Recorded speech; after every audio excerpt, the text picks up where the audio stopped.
Salam damai sejahtera, berjumpa lagi dengan saya Nikodemus Kaborang. Kali ini kita akan meluruskan dari konsep yang dipakai oleh Ustadz Ahmad Kainama yang dia ambil di dalam Yesaya pasal 29 ayat 12, dan dia mengungkapkan bahwa di dalam ayat itu menunjukkan bahwa nabinya telah dinubuatkan di dalam Alkitab. Nah, sehingga di sini kita perlu meluruskan dari sebuah konsep yang salah ini sehingga tidak menyesatkan bagi orang-orang yang mendengarkan. Oleh karena itu, mari kita saksikan videonya supaya kita lebih fokus kepada di dalam kitab kita. Mari kita saksikan. Yang ingin saya sampaikan di sini sehubungan dengan keberatan seorang ustadz dan juga beberapa orang, banyak sekali para ahli teologi tentang kata-kata saya, paparan saya di dalam video yang berjudul Rantai Kenabian. Di sana saya mengatakan bahwa di dalam kitab Bible bahasa Ibrani tertulis nubuatan, sekali lagi tertulis nubuatan tentang turunnya Al-Quran kepada nabiku, cintaku, Rasulullah Muhammad Sallallahu Alaihi Wasallam di dalam kitab Yesaya pasalnya 29 ayat 12. Dan yang menjadi masalah adalah lakira. Dalam bahasa Ibrani lakira, saya mengatakan di sana akhir hurufnya adalah ayin dan bukan alef. Hal ini saya lakukan sungguh bukan untuk menghina, bukan untuk memutarbalikkan atau memaparkan penipuan, kebohongan, serta kepalsuan. Wallahi, saya sungguh-sungguh tidak sama sekali tidak bermaksud untuk menghinakan kitab saudaraku Kristen dan Katolik dalam bahasa Ibrani.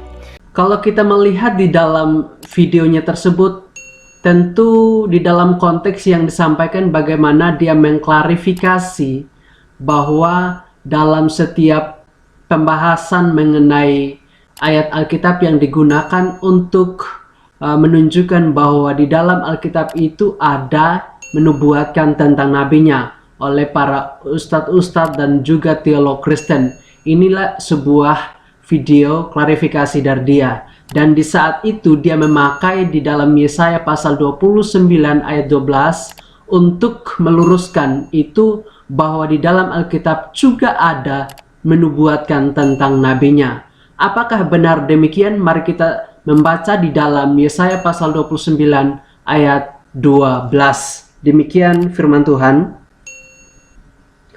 Kita baca ayat 11 sampai 12. Maka bagimu penglihatan dari semuanya itu seperti isi sebuah kitab yang termeterai. Apabila itu diberikan kepada orang yang tahu membaca dengan mengatakan, baiklah baca ini, maka ia akan menjawab, aku tidak dapat, sebab kitab itu termeterai. Ayat 12. Dan apabila kitab itu diberikan kepada seorang yang tidak dapat membaca dengan mengatakan, baiklah baca ini, maka ia akan menjawab, aku tidak dapat membaca. Guys, di dalam konteks di sini bagaimana Yesaya melihat situasi kondisi di dalam bangsanya, bangsa mereka sudah ibadah dikatakan seperti itu, tetapi hati mereka menjauh daripada Tuhan. Mereka sudah tahu firman Tuhan, tetapi tidak melakukan firman itu. Nah, di sini bagaimana kalau kita membaca ayat 10, sebab Tuhan telah membuat kamu tidur nyenyak, matamu yakni para nabi telah dipejamkannya, dan mukamu yaitu para pelihat telah ditudunginya. Bangsanya karena mereka sudah tidak menggubris lagi apa yang sudah dinubuatkan oleh Yesaya.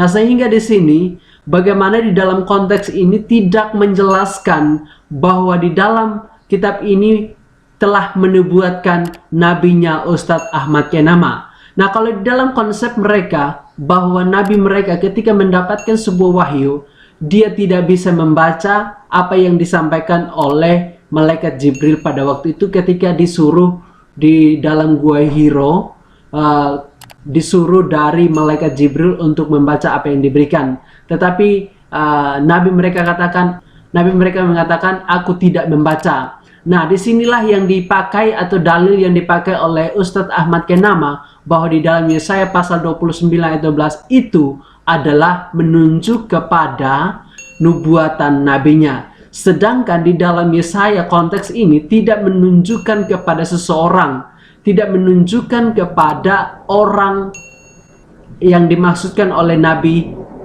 mereka, yaitu yang dimaksudkan oleh Ustadz Ahmad Kenama. Tetapi di sini yang dimaksudkan adalah di dalam konteks ini, di dalam bangsanya Yesaya, sesama bangsanya Yesaya, sesama-samanya Yesaya pada waktu itu. Nah, sehingga di sini tidak ada merujuk kepada nubuatan nabinya Ustadz Ahmad Kenama.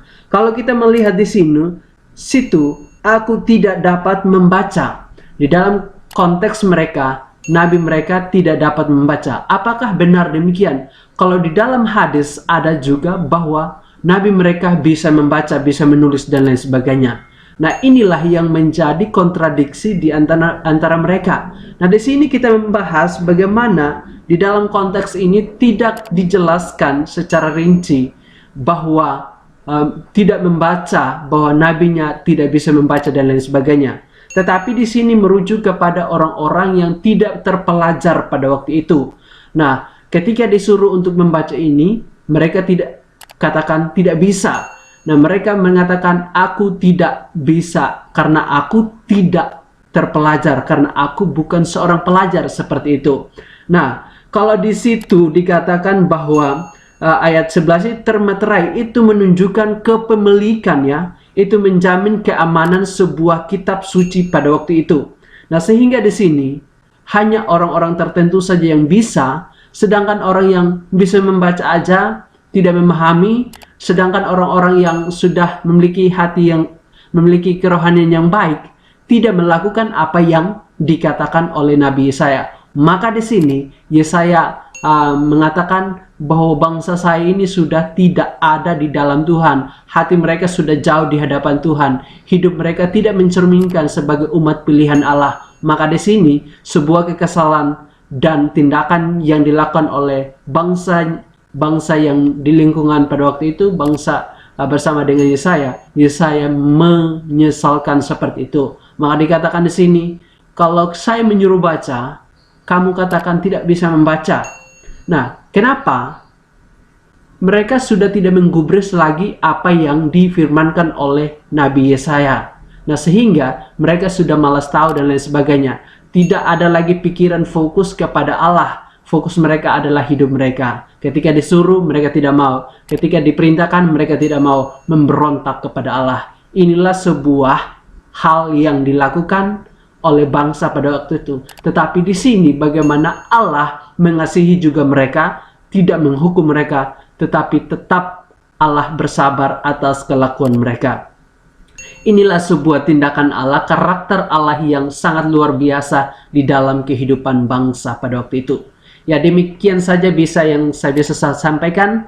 Kesimpulan dari saya bahwa di dalam konteks ini, di dalam ayat ini tidak menjelaskan nubuatan ini merujuk kepada nabinya Ustadz Ahmad Kenama. Demikian saja, terima kasih, Tuhan Yesus memberkati. Salam kebenaran.